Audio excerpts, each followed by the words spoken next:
नारायण नारायण। आज का विषय है हम अपने को ही सुधारने का प्रयत्न करें। वस्तुतः कुछ न करना, हम कुछ करते हैं या हमें कुछ करना है ऐसा न लगना ही परमार्थ है। देह और मन को निरंतर चुलबुल करने की आदत हो गई है।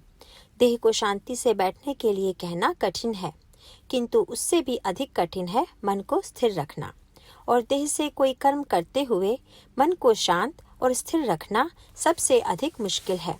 वस्तुतः मन को स्वास्थ्य चाहिए, किंतु स्वास्थ्य प्राप्त करने के लिए साधन चाहिए, अर्थात प्रयत्न करना आवश्यक होता है।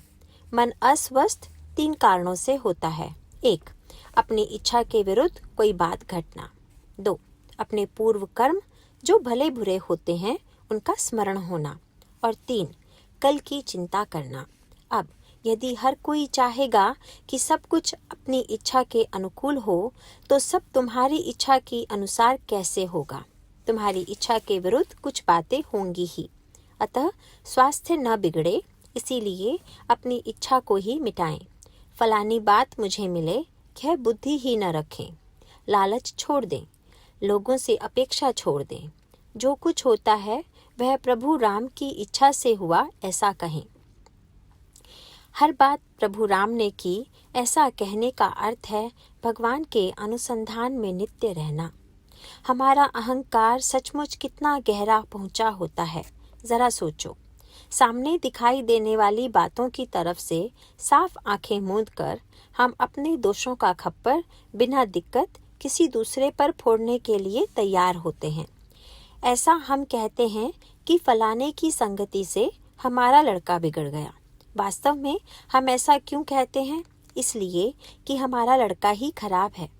यह हमसे कहा नहीं जाता, यह कहने में हमें शर्म आती है, इसीलिए हम दूसरे के लड़के को बुरा कहते हैं। जब हमारा खुद का लड़का हमारे देखते देखते संगति से इतना बिगड़ जाता है, तो हम गहराई से सोचें कि संगति का असर कितना ज़बरदस्त होता होगा। संगति का असर यदि इतना होता होगा, तो फिर संत की संगति में रहते हुए हम में सुधार क्यों नहीं दिखाई देता? फिर संत की संगति में हमें निश्चित सुधरना चाहिए, लेकिन ऐसा नहीं होता, तो फिर रुकावट कहाँ होती है? इसका कारण यह है कि असल में हम अपने को सुधारने का प्रयत्न ही नहीं करते। हम वास्तव में सब जानते हैं, किंतु प्रयत्न करना नहीं चाहते।